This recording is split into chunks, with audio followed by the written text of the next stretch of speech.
نیازمندان کراچی تشریف لائیں اور اپنے خیالات کا اظہار کریں. محترم جناب ڈاکٹر زاہد علی زاہد.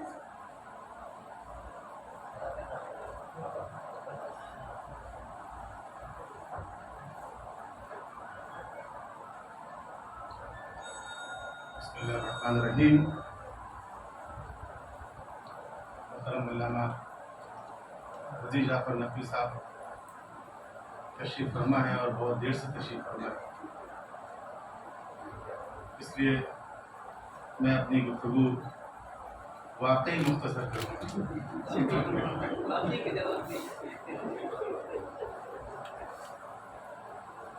اسی کتاب سے میں نے جناب عظمت بلگرامی صاحب کے ساتھ مصرے نکالے تھے کہ جتنے ہیں پھول دس طرح سے باغ باں میں ہیں، زندہ ہیں اور حرمت لفظ و بیاں میں ہیں.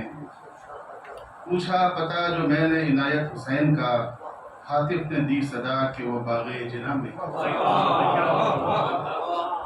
ایک عظیم المرتبہ ہستی کا تذکرہ ہے، الفاظ کم ہیں، ان کی شخصیت بہت بڑی ہے، اور بہت مختصر میں آپ کے سامنے چند شخصیات کا ایک جملہ یا شاید کسی کا دو جملہ ہو، اور آپ یہ محسوس کریں گے کہ یہ جو ریمارکس ہیں ان کے یہ کتنے زبردست ہیں. ایک جملہ میں بیان کروں پروفیسر قرار حسین صاحب کا، اسی کتاب سے لیا ہوا، اور وہ یہ ہے کہ وہ ایک غیر پیشہ ور خطیب تھے. سر قرار حسین صاحب نے جو لکھا ہے اس میں ایک جملہ یہ فرمایا کہ وہ ایک غیر پیشہ ور خطیب تھے. باقی اس کی تشریح آپ کو سمجھ سکتے ہیں کہ غیر پیشہ ور خطیب. اور میں دیکھ رہا تھا علامہ طالب جوہری اللہ مقامہ نے جو تحریر کیا ہے اس میں سے ایک ہی جملہ کہہ سکتے ہیں، وہ بھی نسبتاً طویل ہے، کہ مولانا ایک خوش بیان خطیب. علامہ طالب جوہری بھی اعتراف کر رہے ہیں کہ وہ ایک خوش بیان خطیب تھے. ایک خطیب کے لیے کتنا اسکوپ ہے یہ آپ بھی جانتے ہیں، لیکن فرماتے ہیں کہ وہ ایک مولانا ایک خوش بیان خطیب، ایک تجربہ کار معلم اور قوم کے وہ عظیم کارکن تھے جنہوں نے رب صدی تک سنگ بنیاد کی طرح پس پردہ رہ کر قوم کی فکری، معاشرتی اور سیاسی تربیت اور رہنمائی میں حصہ لیا. اس میں دو الفاظ کی طرف میں توجہ دلانا چاہوں گا. ایک تو فرمایا کہ وہ عظیم کارکن تھے. اصل میں اس ملت کو کارکن کی ضرورت ہے، یہاں لیڈر بہت ہو گئے ہیں. لیڈر وہ ہوتا ہے جو خود کچھ نہیں کرتا، وہ دوسروں سے کام لینا چاہتا ہے، اور کارکن وہ ہوتا ہے جو خود کچھ کام کرتا ہے. تو کارکن ختم ہو گئے ہیں. اور دوسری بات جو انہوں نے فرمائی کہ سنگ بنیاد کی طرح، سنگ بنیاد پلنتھ، ہمارے بچے جو سمجھتے ہیں انگریزی کہ سنگ بنیاد جو پلنتھ ہوتی ہے جس کے اوپر پوری عمارت کا بوجھ ہوتا ہے، وہ سنگ بنیاد خود مٹی کے اندر ہوتا ہے اور پوری عمارت کو وہ سہارا دیتا ہے. تو ایسے لوگ، ایسی شخصیات آپ کو بہت کم ملیں گی جو اپنے آپ کو زمین کے اندر رکھنا پسند کریں اور پوری عمارت کے بوجھ کو اٹھا سکیں. تیسرا ایک جملہ یا دو جملے ہیں یہ، کیونکہ یہ ساری باتیں جو ہو رہی ہیں یہ ایک خاص دائرۂ مسلک کی ہیں اور مولانا کا تعلق مسلک سے تھا، تو ان کا انٹریکشن جب دوسرے مسالک کے لوگوں سے ہوتا تھا تو ان پر کیا امپریشن تھا. یہ ہمارے کراچی یونیورسٹی کے پروفیسر علی محسن صدیقی صاحب کا ریمارک ہے،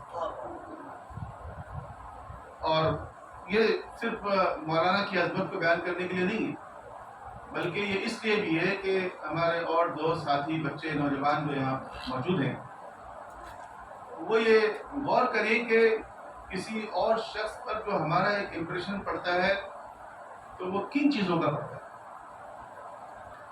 تو پروفیسر علی محسن صدیقی صاحب فرماتے ہیں کہ مولانا جلالی مرحوم مرنجان مرنج انسان تھے، وہ نرم گفتار، خوش کردار اور پابند اوقات تھے۔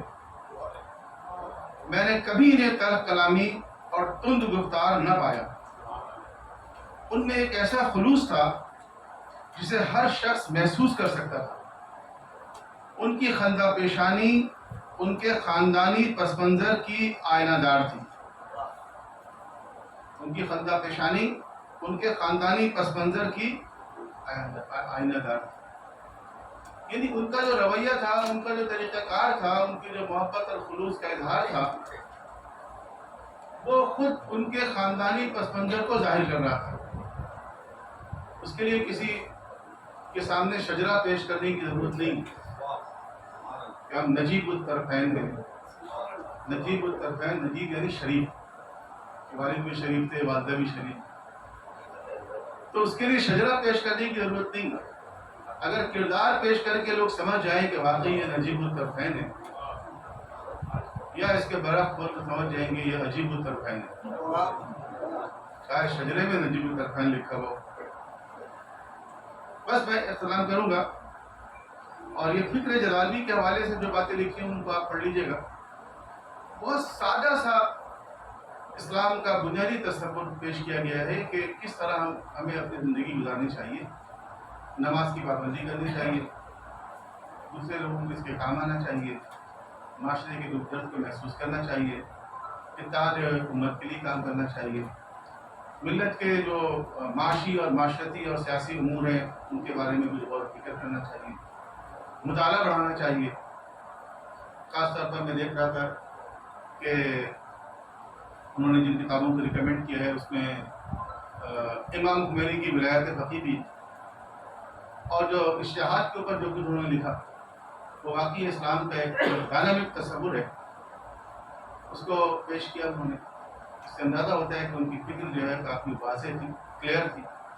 خدا بند عالم ان کی تعلقات میں خیر میں اضافہ فرمائے، جو کچھ انہوں نے عمل کیا اس کو قبول فرمائے، اور ہمیں بھی ان کے راستے پہ چلنے کی توفیق عطا فرمائے۔ ایک شعر پڑھنا چاہ رہا ہوں میں اختتام پہ۔ اس قسم کے اجتماع جب ہوتے ہیں تو کچھ اس طرح ہوتا ہے کہ اہل ہنر کے بعد ہوئے فن پہ تبصرے، اہل ہنر کے بعد ہوئے فن پہ تبصرے، جب بھی اٹھا غبار پسے کارواں اٹھا۔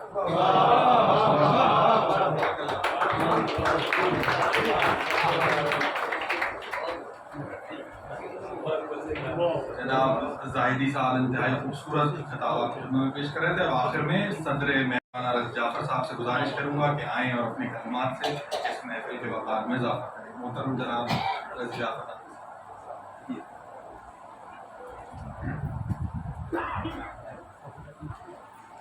میں خلاف روایت اس مقام کے آبادہ سے اعتماد کرنا ایک صرف بات ہے پڑھیے۔ عالی جناب زعیم ملت مولانا پروفیسر عنایت حسین جلالی صاحب کی۔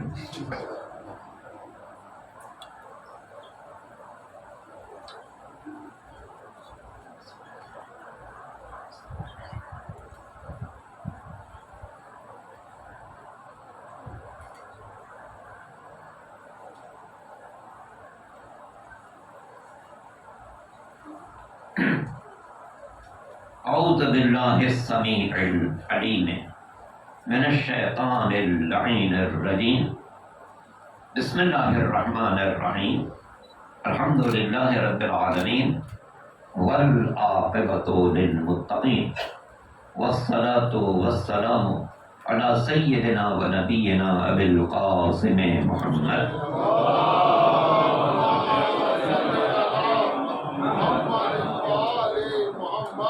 وآلہ الطیبین الطاہرین المعصومین واللعنۃ علی اعدائہم اجمعین۔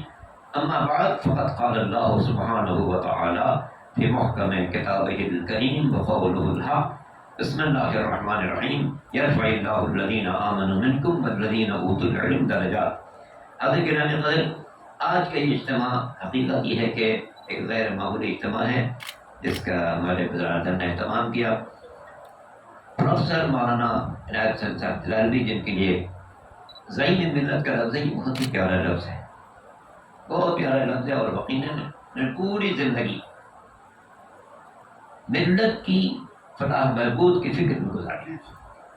زعیم وہی کہ جو زعامت کرتا ہے اپنے قوم کی. انہوں نے ہر سطح پر ڈائری کا تذکرہ تو واقعی میں نے برادر عزیز سے بھی کیا تھا کہ میں اس کتاب کو اپنے سرانے رکھتا ہوں، کیونکہ اس میں 1964 سے 1993 تک کی ایک تاریخ موجود ہے. علماء کی تاریخ ہے، سائنسدانوں کی تاریخ ہے، ملک کے حالات کی تاریخ ہے، کون سا واقعہ کس موقع پر پیش آیا. ایک عظیم تاریخ ہے اور بڑے خوبصورت انداز سے جیسا کہ مقرر آپ کے سامنے بیان کر رہے.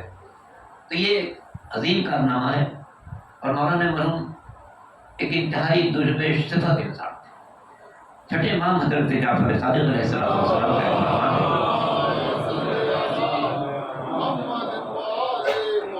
جس کا خلاصہ یہ ہے کہ معاشرے میں دو قسم کے افراد ہوں گے، عالم اور عالم نما. عالم اور عالم نما. لوگوں نے پوچھا کہ مولا فرق کیسے سمجھیں؟ فرمایا اگر زبان پر ہماری تعلیمات ہوں اور کردار میں نہ ہوں، عالم نما ہے، عالم نہیں. لیکن اگر زبان پر بھی ہماری تعلیمات ہوں اور کردار بھی ہماری تعلیمات سے متعین ہو تو عالم نما ہے. اور پھر فرمایا یہ عالم نما ہر شے سے زیادہ قیمتی ہے. یہ علم کی راہ پر بندگان خدا کو گامزن کرنے کی کوشش کرتا ہے. ہمارے مولانا مرحوم زعیم ملت حقیقت یہ ہے کہ درویش صفت انسان، پاکیزہ انسان، اخلاق میں، کردار میں، شائستگی میں، گفتگو میں، جستجو میں، بندگان خدا کے لیے فلاح و بہبود کے راہ تلاش کرنے میں ساری جدوجہد کرتے ہیں. مجلس ملی کا قیام ان کا ایک غیر معمولی کارنامہ. اور پھر جو انہوں نے 14 نکات کیے تھے کہ مجلس ملی کے افراد کو کن باتوں کی پابندی کرنی چاہیے، وہ غیر معمولی. ان سے اندازہ ہوتا ہے کہ وہ اپنی قوم کو کس راستے پر چلانا چاہتے تھے. ہمارے برادر عزیز مولانا سلمان حسین صاحب جو اپنے والد کے ایک بہترین جانشین ہیں، بہترین خطابت، بہترین سوچ، بہترین انداز، بہترین شائستگی، بہترین تہذیب و تمدن، پورا ایک ورثہ ان کو ملا ہے اپنے والد مرحوم سے. اور یقیناً یہ ورثہ ان کی نسل میں باقی رہے گا اور انشاءاللہ اسے آگے بڑھاتے رہیں گے. یہ تو دونوں خدمات انجام دے رہے ہیں، قانونی خدمات بھی انجام دے رہے ہیں، علمی اور فکری خدمات بھی انجام دے رہے ہیں. مولانا مرحوم نے بھی ساری زندگی بندگان خدا کی فکر کی ہے اور یقیناً اس فکر کو اس کتاب کی شکل میں آپ دیکھیں گے تو اندازہ کریں گے کہ ان کے ذہن میں کس قدر باریکی تھی، قوم کا کتنا تاثر تھا، اپنی قوم کو کس راستے پر چلانا چاہتے تھے اور دنیا کو بتانا چاہتے تھے کہ دیکھو ملت جعفریہ کا ایک امتیاز ہمیشہ سے علم رہا ہے. مولا کائنات امیر المومنین علی بن ابی طالب علیہ السلام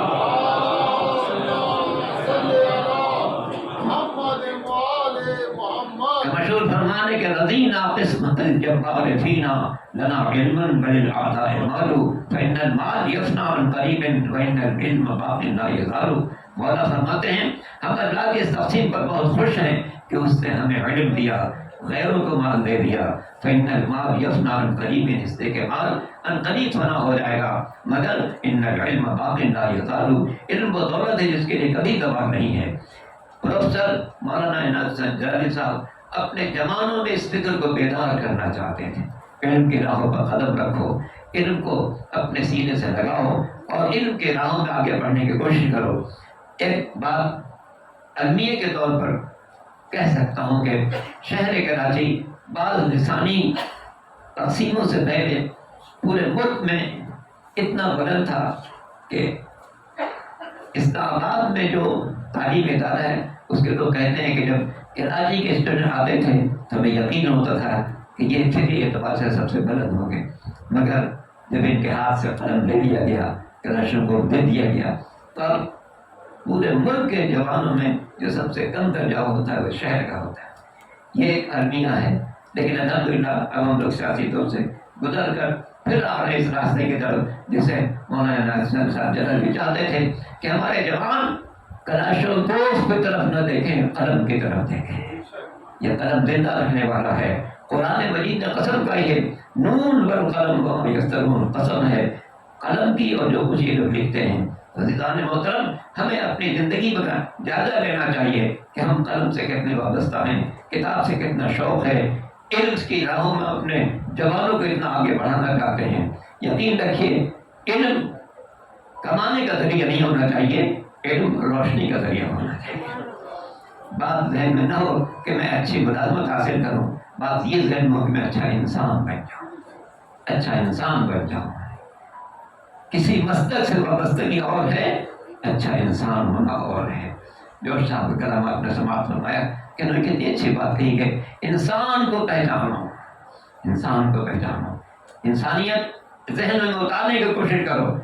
مولانا حسن جلالی صاحب اس بات کی پوری کوشش کرتے تھے کہ اپنے جوانوں کو انسانی فکر بھی دیں، آل محمد کی تعلیمات سے آشنا بھی کریں۔ مسدس پیش کریں گے جناب عصمت بالکرامی صاحب کا، جو اس کتاب میں شامل ہے، اور اس کے بعد آپ حضرات کے لیے محاضر کا انتظام ہے۔ سمانہ اور سائم دونوں پوتے اور پوتیاں ہیں، پوتی ہیں عنایت الدین جلالی صاحب کے، اور یہ مسدس پیش کریں گے۔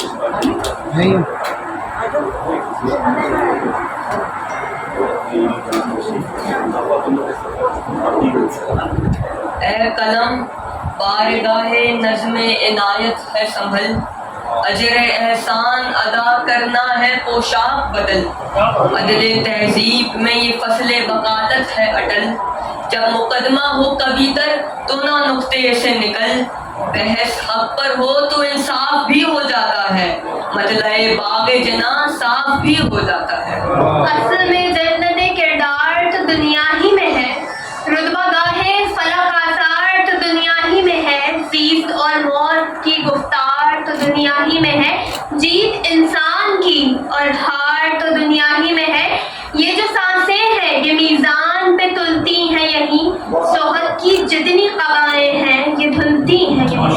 میرے استاد معظم میری قبلہ گاہی، نام عنایت ہے عنایات و کرم کے راہی، ان کو نہ مرغ سے رغبت تھی نہ شوق ماہی، وہ فقیری کے مناسک میں تھے حج شاہی، دولت دہر تہے پائے سخا رکھتے تھے، اپنی ہر سانس میں حران وفا رکھتے تھے۔ مجھ کو معلوم ہے کتنوں کو دلائی تعلیم، کتنے لوگوں کو عطا کی ہے قلم کی عقلیم، کتنے بچوں کو تمدن سے بنایا ہے سلیم، سینکڑوں ایسے ہیں جن کے تھے وہ نس نس کے علیم، لیکن ایک حرف پہ ہونٹوں پہ نہ احسان کا رجا، ان پہ تا عمر اثر شاہ شہیداں کا رجا۔ تختہ دار سمجھتے تھے وہ اس عالم کو، وہ سمجھتے تھے کہ بھیجا گیا کیوں آدم کو، وہ غنیمت کبھی سمجھے نہیں دشتے دم کو، جانتے تھے وہ ہر ایک سانس کے زیر و بم کو، نفسیات بشری ان کو بہت آتی تھی، خواہشیں ان کے قدم چوم کے مر جاتی تھی۔ جس کی تابانی علمی سے جہاں چمکے گا، جس کی تابانی علمی سے جہاں چمکے گا، یہ جہاں چیز ہے کیا باغ جنا چمکے گا۔ زندگی بھر غم ملت میں گرفتار رہے، خرچ ملت پہ ہوئے اتنے کے نادار رہے، کربلا اور مدینے کے طلبگار رہے، کبھی اس پار رہے اور کبھی اس پار رہے، تجزیہ ساز تھے ستوت کا بھرم رکھتے تھے، خانہ قلب میں شبیر کا غم رکھتے تھے۔ سینکڑوں مجلسیں صدرش کے سماعت کر دیں، خدمت درس کی سب نظریں رسالت کر دیں، بے بصر آنکھیں جو تھیں سوئے بصارت کر دیں، سانسیں سب گل کی طرح سمت محبت کر دیں، قلب کو تھامے ہوئے ابن مظاہر کی طرح، قلب کو تھامے ہوئے ابن مظاہر کی طرح، وہ بھی دنیا میں رہے پے کرے طاہر کی طرح۔ اہل آشوب میں استاد میرے جنت تھے، فقہ جعفری اگر تن ہے تو وہ طاقت تھے، اتحاد غم اسلام کی ایک وحدت تھے، سر تھے سرتاج تھے سرکار تھے اور صدوت تھے، ایک سرمایہ سلخیل رہے روحوں کا، جس طرح باغ میں انبار ہو خوشبوؤں کا، سیدی اور عنایت وہ حسین اور جلال، چاروں اجزاء کا مرکب تھا وہ ایک شخص کمال، اس کے رکنے میں سلاست تھی تو چلنے میں جمال، اس کے مستقبل و ماضی کے تصرف میں تھا حال، منتشر اس نے نہ فطرت کے فسانے رکھے، اپنی مٹھی میں صدا تینوں زمانے رکھے۔ الغرض اب میرے استاد ہیں